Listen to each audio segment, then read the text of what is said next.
is the null hypothesis. What does it mean? It's your default assumption.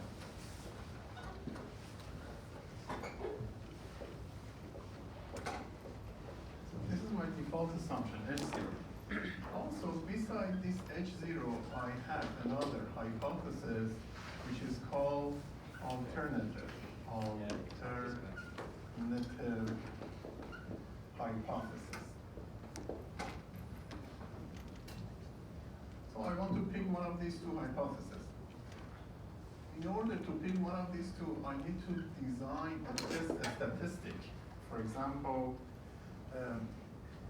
what is this test statistics? It is obtained from your observations.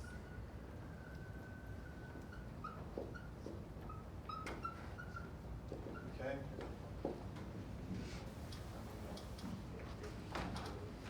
And also I have, what is it? Null distribution.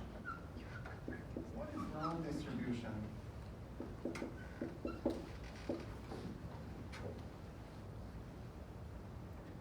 The PDF of your data, assuming that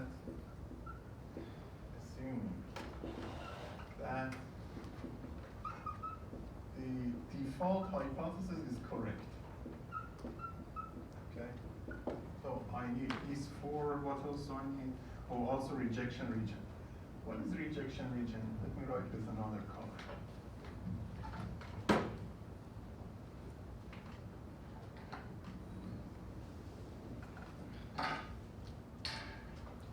Rejection region.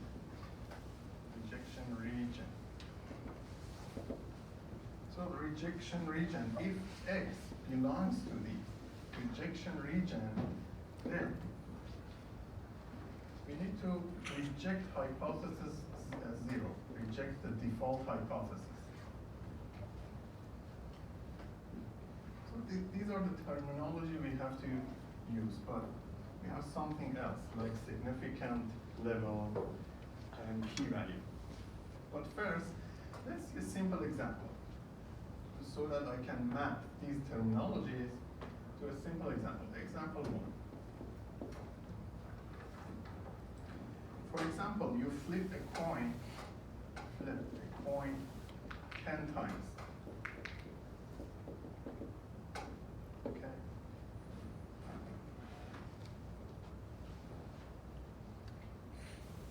For example, I know that if I get only one head or two heads, or let's say 8 heads, 9 heads, 10 heads, now I know that my coin is not fair. If the number of heads I get is away from 5, right? So I want to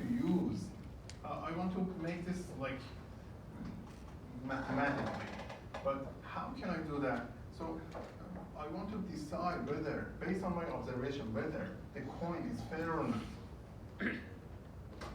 So I define a null hypothesis that the coin is fair. Coin is fair. Therefore, for example, theta, the parameter of getting head is equal to half. What is the alternative hypothesis? Theta is not equal to 0.5. This alternative hypothesis meaning that the coin is unfair. What is the test, a statistic I can use here? So I can, as you can think of, the simple thing you can come up with is you count the number of heads, right? So the number of heads.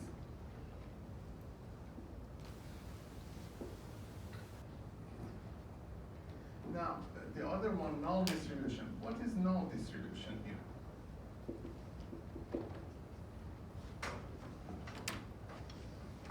Null distribution is the PDF or PDF or PMF. PDF or PMF of X assuming that H0 is correct, meaning that it is probability density function of x, the number of head you get, condition on theta equal to 0.5, which I know that it is binomial distribution. Binomial distribution with parameters, because I flip it 10 times with parameters 10 and 0.5. Right? So what is rejection region now? Rejection region.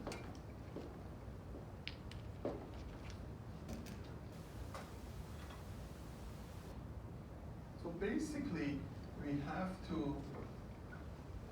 reject null hypothesis if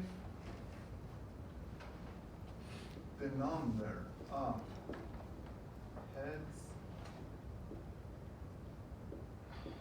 is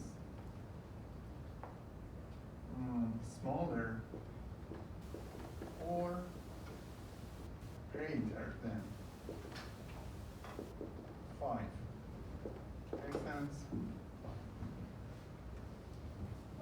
So let's make a better criteria for this. So I make this PMF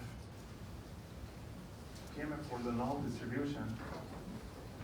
Let's draw the table for it. This is x, this is probability of x condition on H0. X can be 0, 1, 2, 3, 4, 5, 6, 7, 8, 9, and 10. X is the number of heads I get. So because I know that probability of x condition on H0 is binomial with these two parameters, now I can find the probability for each of these events. For example, if I if I have x equal to 0, I get 0, 0, 1. For this one, 0, 0, 0, 1. 0, 4, for example. And you get some numbers here. For 7, you get 0.17. For 8, you get 0.44. For 9, it should be symmetric. So these are the numbers I get.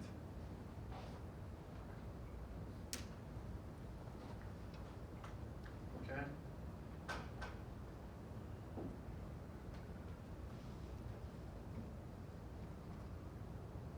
So actually I need to write these probabilities because I want to make decisions based on some threshold. 17 for 4 is 2.05. For 5 is 2 for 6, and for 6 is 0.25, something like this. So if I draw the PMF for this null hypothesis, the shape will be something like this. This is 5. The most probability I get 4, 3, 2, 1, 0. It is symmetric around.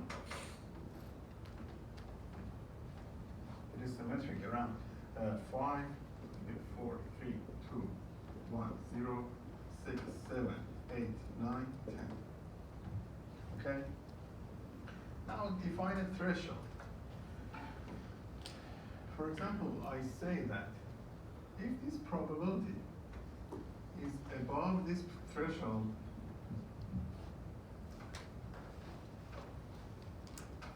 I say that my null hypothesis is correct. Otherwise, I reject it. Meaning that I reject this part, reject. And I reject this one. This is a threshold. Okay? So above this threshold, I am fine. I say that Okay, I pick my null hypothesis. If my PM, and if the probability is below this threshold, I reject the null hypothesis. If I reject the null hypothesis, what is the alternative hypothesis I have? Then the coin is unfair. Simple example, right? Now let's solve some real questions. Is there any question? Nothing? Oh, also, what was the definition of false positive, false negative? Let me write those things.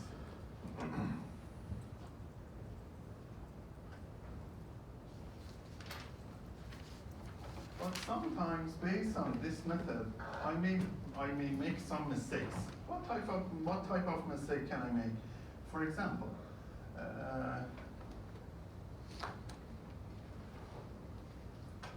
I can say I reject H0. Let me make a table. Rejecting H0. Do not rejecting H0. And here, H0, correct. H0, false.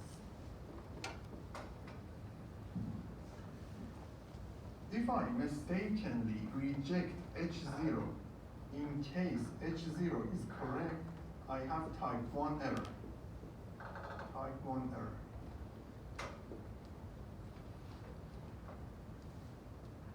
If I reject H0, and actually H0 is false, so I'm fine. I don't make any mistake. If I do not reject H0, and H0 is correct, I didn't make any mistake. But I do not reject H0, but H0 is false. This is another type of error you have, type 2. Okay, so this is another terminology you have to use. This is also denoted by, I forgot, this is denoted by alpha, this is denoted by beta.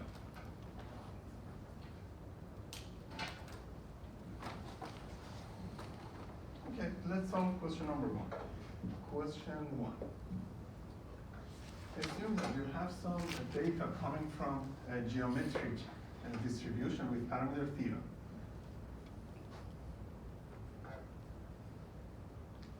You remember what the geometric distribution was. So for geometric distribution, probability of x equal to k is equal to 1 minus theta to the power of k minus 1 times theta. This is the definition of geometric distribution. We observe some x's, and we want to pick between the following hypotheses. If theta is equal to half, the second one is theta equal to 0.1. Design a test with this much significant level to choose between H0 and H1. What does it mean? So I give you a number. I tell you x is equal to 4, x equal to 5. Based on this observation, you want to tell me that whether the original theta was 0.5 or 0.1. What does this significant level mean? It means that you are only allowed to make type 1 error with this significance. You should be accurate. So type 1 error is very small. Okay? So that's the margin you have in the error you can make. Let's solve. Okay, well, what is the question? Design the test. Oh, design the test. So typically in your exam, this test is given. You are not required to design a test. But this question asks us to design a test because it's hard to come up with designing a test, right? But most likely if you want to examine the mean, always you have to take sample mean. For variance, you have to use sample variance. And what else do we have? But for this one, it's not clear what kind of test you want to use, right? But the test that I can use is that, this is the test I want to use.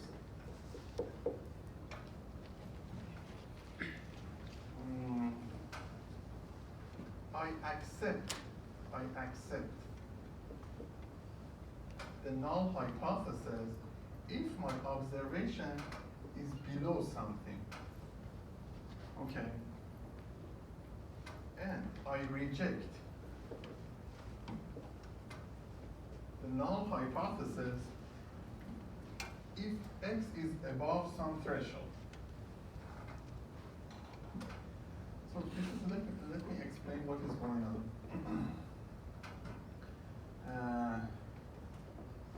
If I put 0 here, so this is the curve for geometric distribution. It's going down.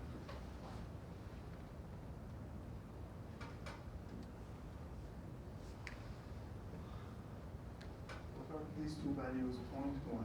So 0.1 becomes bigger.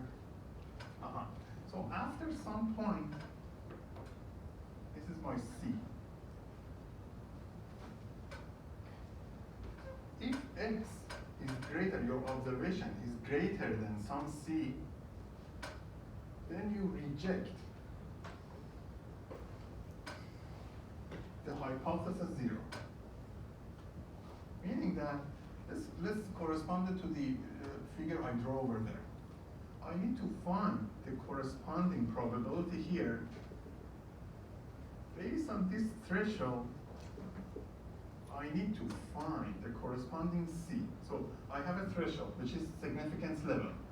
Based on this significance level, I need to find this X, find this C. That's how we can find it mathematically. So I start by the data, by the information I have based on the significance level. I write it in terms of probabilities. Let's see. So I have probability of type 1 error. What is type 1 error? This is given to me, which is alpha, so I want to use alpha. Type 1 error means that, let's see, I reject H0 when H0 is correct. Probability of rejecting H0 if H0 is correct. Let's find this. This is equal to probability of rejecting H0. What does H0 being correct mean? It means that H0, theta is equal to 0.5, right? So this condition is simplified to theta being equal to 0.5.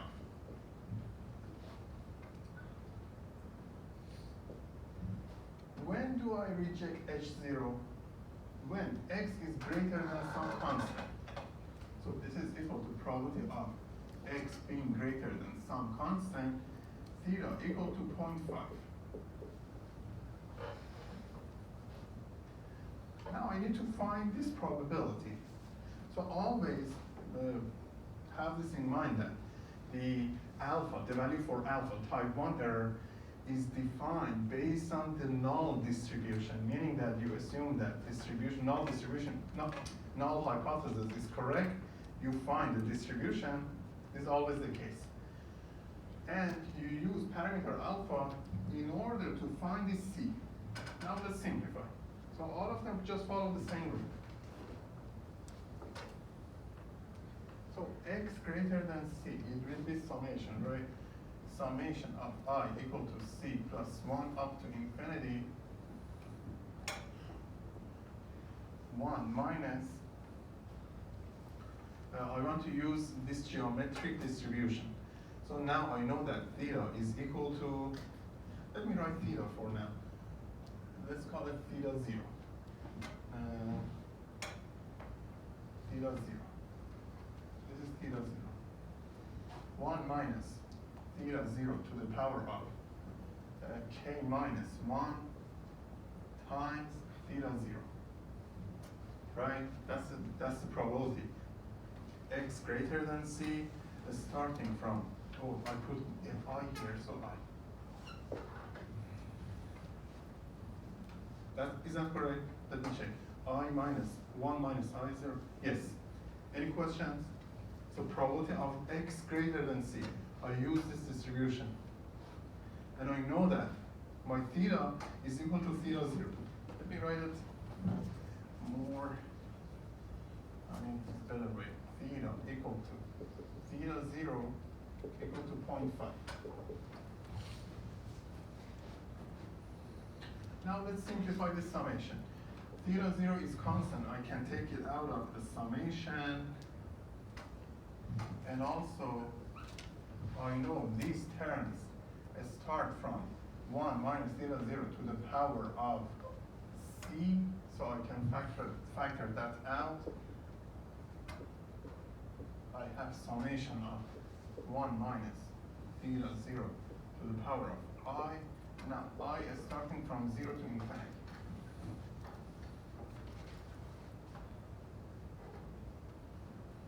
Theta 0, 1 minus theta 0 to the power of c. Yes. This is equal to theta 0 times 1 minus theta 0 to the power of c times. What is the summation? The summation is first term over the ratio, which is 1 minus theta 0.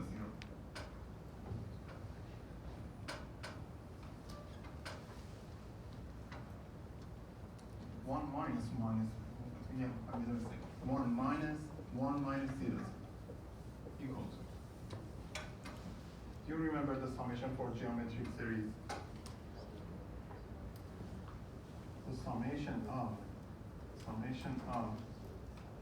let me write it this way, a plus a times q plus a times q to the power of 2 going to infinity is equal to a over 1 minus q as long as q is less than 1. So this is theta 0. It's simplified with this one. I will get 1 minus theta 0 to the power of c. Theta 0, yes. Let me check my solution. Where is it? Yeah, that's correct. So far, so good. Now, I know that. What is the next step? The next step is that the probability I found 1 minus theta 0 to the power of c should be less than equal to some threshold. This is my threshold, alpha. And the threshold is given to me, which is equal to what? 0.05. 0.05. Okay, now let's solve this. Therefore, I can say 1 minus theta 0. Wouldn't we want an equality? I'm going to say, what's that? Wouldn't we want an equality between 1 minus theta to the c and alpha? Because we're... No, it's not an equality. Should be less than equal to. Is it the case in course now? They put equality. They said that on No, it should be less than. It's a threshold. Below this threshold.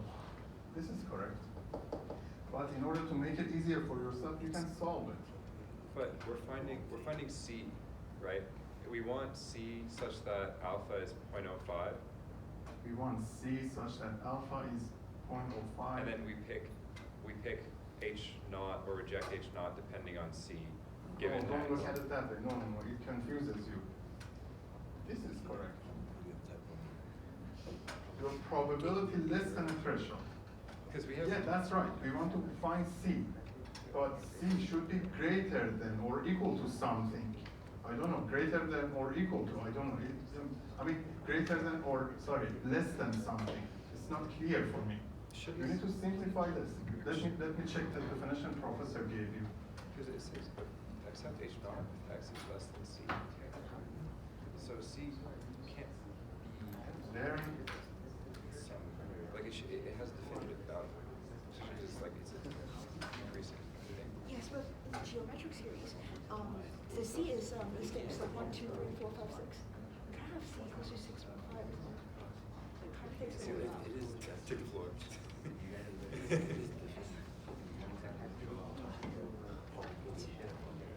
But Well, I forgot my password.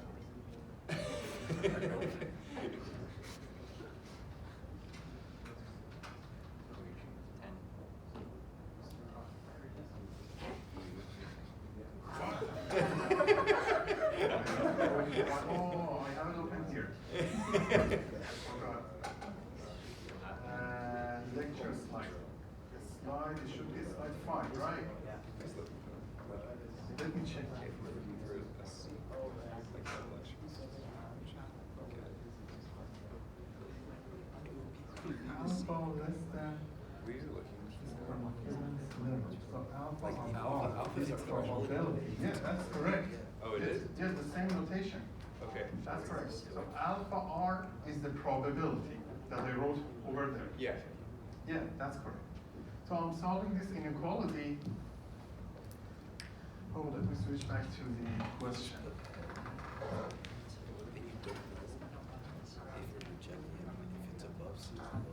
We say accept H naught of x is less than C. Reject H naught. 1 minus theta 0. How can I solve this? I can take log from both sides. Then I can say C times log of 1 minus theta 0 less than 0.05. Then I can say C less than equal to 0.05 over log of 1 minus theta 0. Now I can sum in the value for theta 0. Theta 0 I know is equal to half. Then I get, oh, why did I make mistake here? Let me check. 1 minus theta to the power of C. We minus- log both sides. Let me. Yes, yeah, there are a mistake.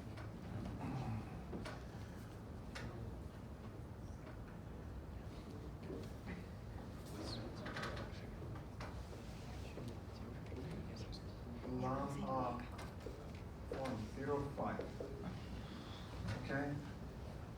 C times log of.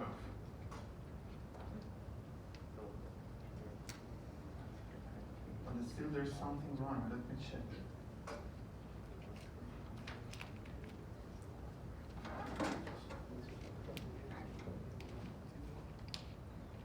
Why there? Okay, let me check why my solution is different. C times log of 1 minus theta 0 less than equal to log of this thing. Yeah, should be correct. What is the problem? Log. Log is increasing function, so it keeps the inequality sign. So I have log here, then C less than log of. Because log of 1/2 is negative value. And so is 0.05, so it's positive. Log of half is a negative value. So is log of 0.05. We should reverse the equality sign, like the equality sign. Oh, They're then both if negative. I want to divide this side, yes, the sign will be switched.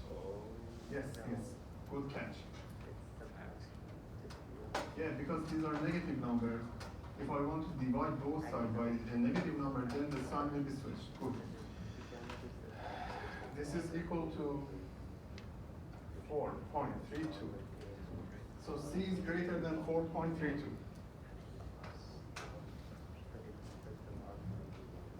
But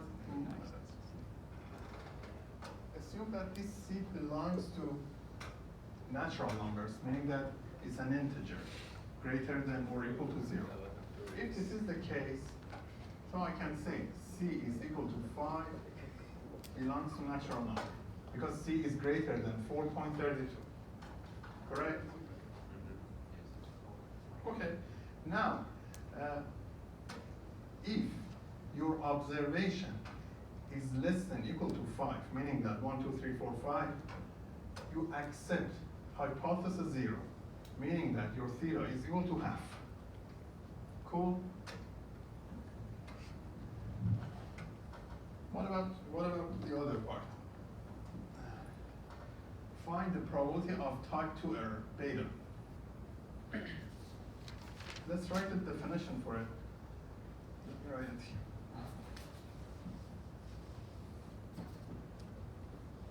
Part B.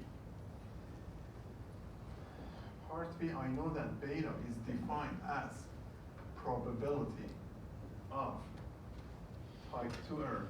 Type 2 error is equal to probability of probability of accepting, H0 when H0 is false, meaning that I have H1. Okay, so probability of accepting H0, accepting H0, so X is less than equal to C. Probability of X less than equal to C, condition on H1. What is H1?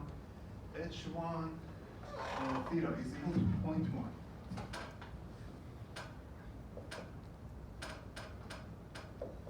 Right, I need to find this probability. This is equal to, okay, here I simplified this probability. Probability of X greater than C is simplified to 1 minus theta 0 to the power of C. So this is complement of it. And also I need to change this, for example, theta 1. Theta 1 equal to 0.1. So this is 1 minus complement of it, complement 1 minus 1 minus theta C to the power of theta 1 to the power of C, right? Let me check. 1 minus theta 1 to the power, yes, which is equal to, now theta 1 is equal to 0.1, 1 minus 0.1 to the power of C. And I found C, which is 5, equal to 0.421, correct? Can we always use the same threshold value for alpha and beta? Can we always use the same threshold value for alpha and beta? Now, you found your C from the previous one. You are right. You can also find C from beta as well. But, well, you assume that the value of C is found and it is constant. It should have been written somewhere, but good question. So You can also find C from beta. That's right. But like, should we find C from beta normally? no. Always alpha. You don't have that type of question. It's complicated. It has 2 parameters. No, you don't have that thing. So always in this kind of question, you start with alpha based on the null hypothesis. Yeah. So always if you have this type of question, you assume that your threshold is found based on alpha, then you define beta based on the threshold you found. Yeah, always follow this. The other one is hard. Okay, let's go to question 2. Let xi's coming from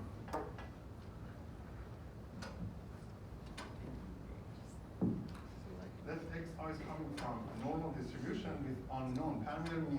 I need to estimate this mu. Assume we observe some values.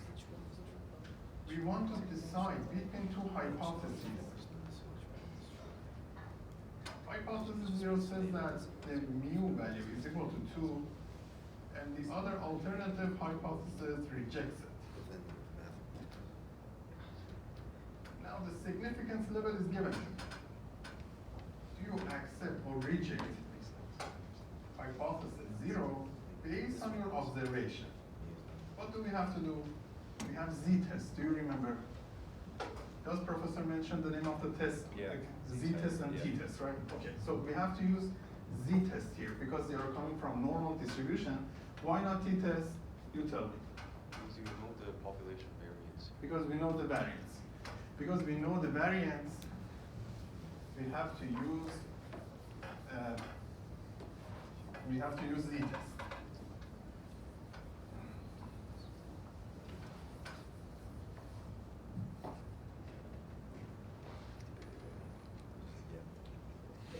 Okay, what was z-test? So for example, you define z equal to sample mean minus mu0 based on null hypothesis. This mu0 is based on the null hypothesis. So always don't forget that you make your test based on the null hypothesis. So you are looking for null distribution. So always here, all the parameters you have is based on null hypothesis over sigma over root of n. Why did I use this test? Because I know my data is coming from normal distribution first.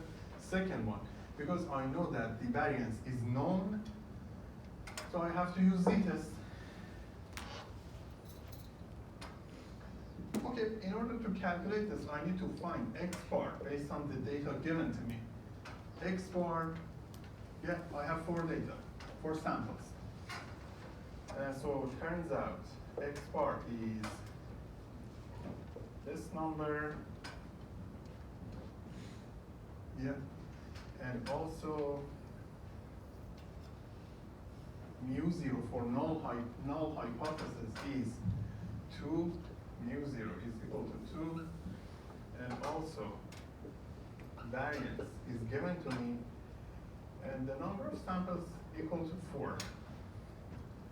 So based on this, z will be equal to 2.85 minus 2 over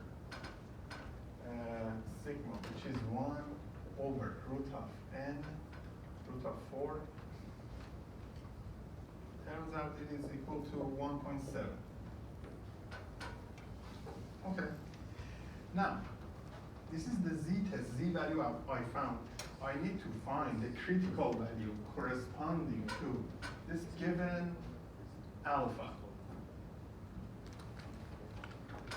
So if alpha is equal to 0.1, then the corresponding critical value, which is z of alpha over 2, is equal to z of 0.05 equal to 1.645. Now I need to compare the z value I found with this critical point if, let me write it.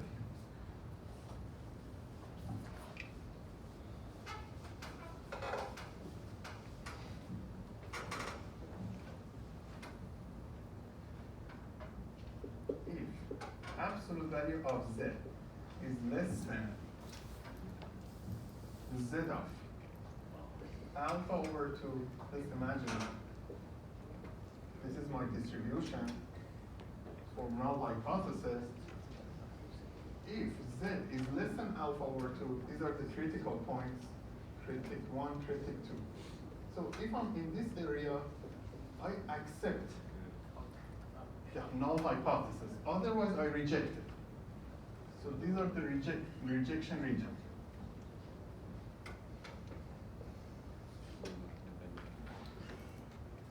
Right? So in this case, I know that 1.7 is greater than 1.645. Then we have to reject H0. 1.7, so we are in this area, for example here. Your Z is here, you need to reject. So if the Z is less than critical point, you accept H0. But now, the value I found is greater than the critical point, the second one. Now I reject. Okay, let me check. So does that mean for continuous, the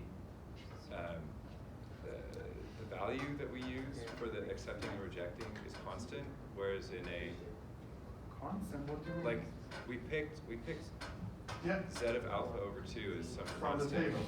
Yeah. Yeah. But in the last question we had to say that c was greater than. The last question you have to say. Remember we said that c had to be greater than 4.23, which is c greater than 5. Okay. Two things. Now the samples are given to you. Okay. Here the samples are given. Okay. That was different.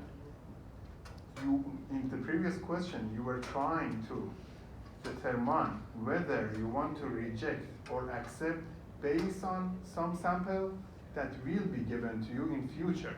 But now you have X bar. The samples are already fixed and given. Two different things. Think about it. Yeah, I don't have time to explain it. Okay. But, let me explain. No, it's okay. I can think about it. It's okay. There are two different things. So here the threshold is given to you. In the previous one, you were trying to find the threshold. Okay. Okay, so Z alpha over 2. What is this Z alpha over 2? You go to the Z table and find the value for Z of 0 0.5.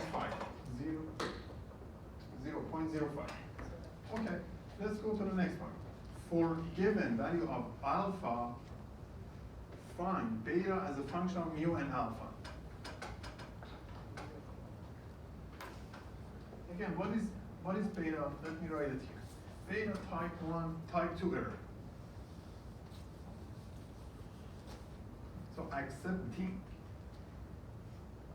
H0, Y H1 is correct. What is H1 here? H1 here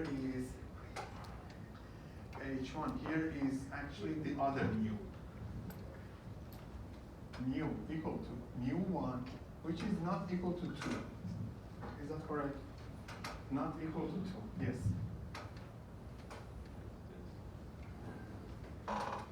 Okay, in order to find this probability, let me simplify it one more step. The probability of accepting H0. In order to accept H0, this inequality should be satisfied. Z less than Z of alpha over 2. Condition on mu1 not equal to 2. This should be correct. Okay, to find this probability, I need to find the distribution for Z. Let's find the distribution for Z. How can we find the distribution for Z? Let's simplify. Z is equal to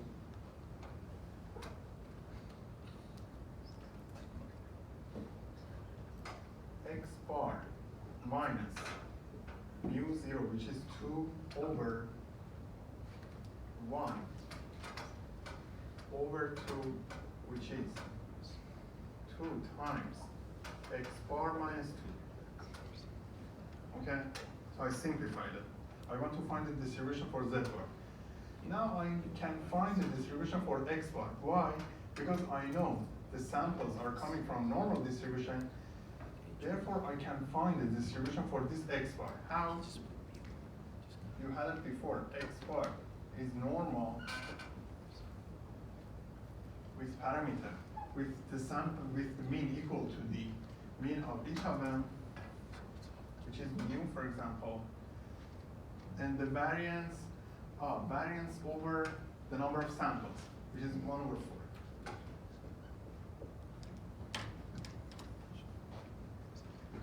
So do you remember this 1 over 4 is obtained from sigma over n. So now I know the distribution for x bar. Therefore, I can say Z follows normal distribution. What is the mean in this case? The mean of 2 times this normal distribution minus 2, because mean is linear, so it just follows this calculation here, meaning that mean becomes 2 times mu minus 2. What is the variance of this one? Variance, I can factor out this 4 and this 2, so 4 comes out of the variance. 4 times 1 over 4 is 1. So I found the distribution for Z.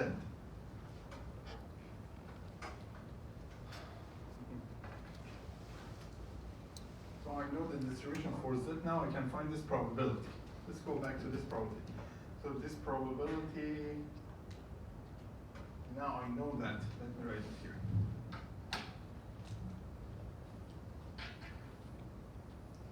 I know that Z follows normal distribution with mean of 2 times mu minus 2, variance of 1.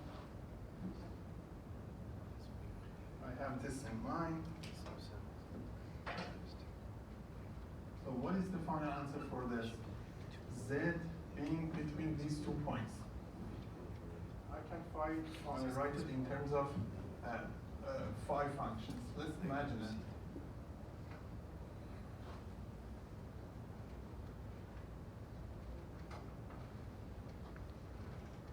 The mean, this mean is equal to 2 times mu minus 2, right? I want to find the probability here, right? So I can do phi of this point minus phi of this point. So this phi of that critical point, which is z alpha over 2 minus 2 mu plus 4, 2 mu plus 4, right? Minus phi of critical point. Well, now minus critical point. Yeah, here is not written here. This is minus z alpha over 2. The other one is z alpha over 2.